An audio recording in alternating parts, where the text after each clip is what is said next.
Pablo Escobar, Medellín Cartel. Pablo Escobar rose from Medellin's poor neighborhoods to become the most infamous drug lord in history. By the late 1980s, his Medellín cartel supplied 80% of the world's cocaine and made him worth an estimated $30 billion. He built soccer fields, handed out money to the poor, and styled himself as a Robin Hood. But he also ordered assassinations, bombings, and the deaths of judges, journalists, and politicians.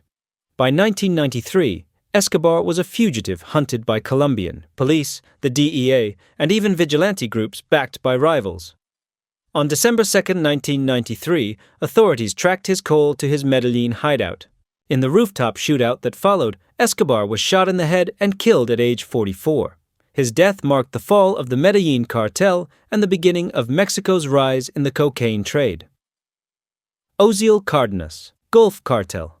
Osiel Cárdenas inherited the Gulf Cartel in the late 1990s and transformed it with a brutal innovation, creating Los Zetas, an armed wing made up of ex-Mexican special forces. With their training, the Zetas became one of the most violent criminal groups in the world, carrying out kidnappings, massacres, and open battles with the military. Cárdenas's power peaked, but so did his recklessness. In 2003, he confronted U.S. federal agents in Matamoros threatening to kill them, which triggered an international storm. The Mexican army arrested him later that year, and in 2007 he was extradited to Texas. Today, he is serving a life sentence in a U.S. federal prison, proof that some cartel bosses don't die in shootouts, but in slow, forgotten decades behind. Amado Carrillo Fuentes, Juarez Cartel. Known as the Lord of the Skies, Amado Carrillo built his empire by flying tons of cocaine into Mexico using a private fleet of jets. By the mid-1990s, he had replaced Pablo Escobar as one of the world's most powerful traffickers. But Amado lived in constant fear of capture. In July 1997, he underwent plastic surgery in Mexico City to change his face and escape law enforcement. The operation went horribly wrong. He died on the table from complications and an anesthesia overdose.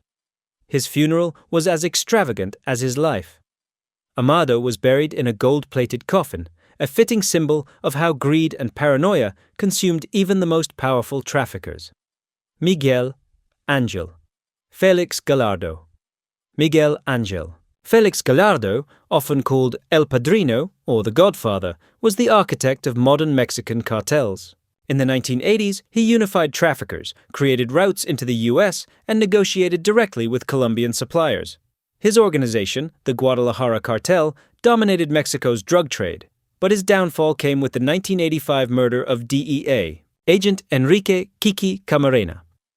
The brutal killing sparked Operation Leyenda, the largest DEA investigation in history. Gallardo was arrested in 1989 and sentenced to 37 years. He didn't die in a hail of bullets, but his empire collapsed. In prison, old and frail, Gallardo became a symbol of how one decision, the Camarena murder, changed the U.S.-Mexico drug war forever.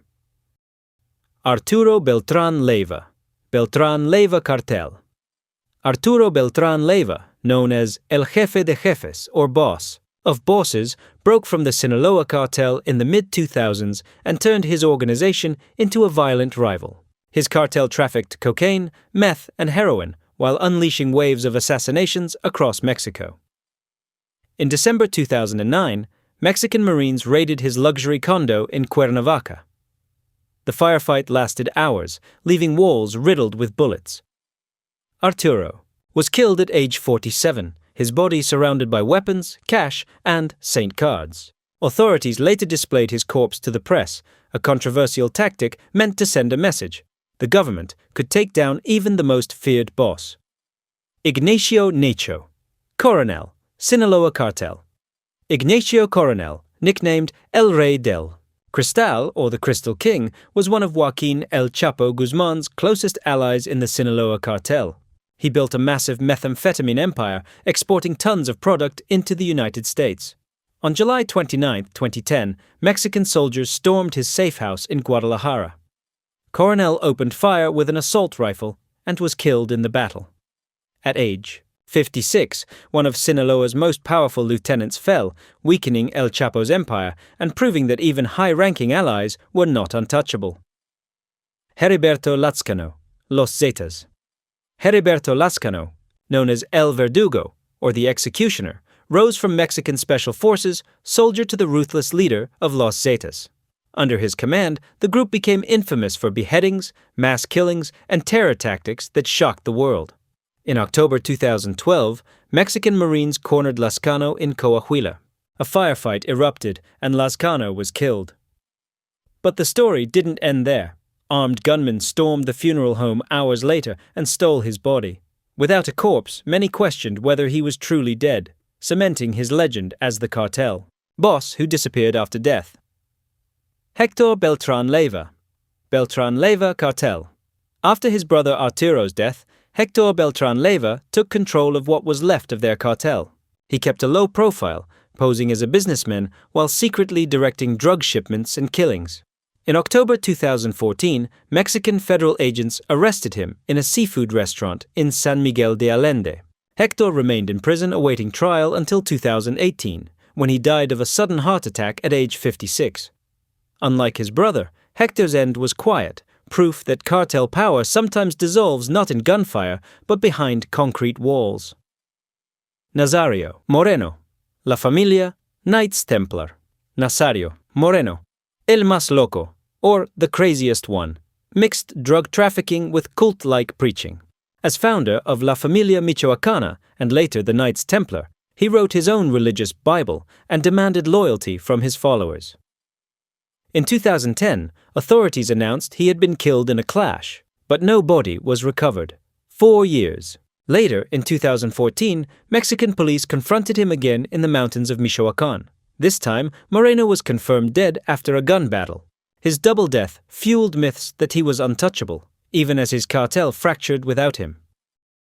Antonio, Tony Tormenta, Cárdenas, Gulf Cartel. Antonio Ezequiel Cárdenas Guillén, known as Tony Tormenta, stepped in to lead the Gulf Cartel after his brother Osiel was captured. Famous for his brutality, he relied on an elite security detail called Los Escorpiones and waged war against rival cartels and even the Mexican military. On November 5, 2010, Mexican Marines surrounded him in Matamoros. The battle turned the border city into a war zone, with thousands of bullets exchanged and helicopters circling overhead. Tony Tormenta was killed in the firefight, his death shattering Gulf Cartel leadership and sparking chaos between Gulf and Los Zetas. Ramon Arellano, Felix, Tijuana Cartel. Ramon Arellano, Felix. One of the infamous Arellano brothers ran the Tijuana Cartel with a reputation for violence and excess. He built his empire by controlling the California border crossing, one of the most lucrative smuggling routes into the U.S. In February 2002, Ramon was traveling in Mazatlan, Sinaloa, when he encountered police. A shootout erupted, and Ramon was killed at the age of 36. His death crippled the Tijuana Cartel's military wing and marked the beginning of the end for the Arellano-Felix dynasty. Arturo Guzmán de Sena, Z1, Los Zetas. Arturo Guzmán de Sena, a former Mexican Army Special Forces officer, became the founding father of Los Zetas after defecting with a group of elite soldiers. His military training turned Los Zetas into the most feared cartel army in Mexico. On November 21, 2002, he was tracked to a restaurant in Matamoros. Mexican soldiers opened fire, killing Guzmán de Sena in the shootout. His death was the first major blow to Los Zetas, but also marked the cartel's bloody rise, as his followers spread his ruthless methods nationwide. If you found this breakdown of cartel bosses and their downfalls helpful, please leave a like, share this video, and subscribe for more deep dive explanations into history, crime, and the forces that shape our world. Thanks for watching. See you in the next one.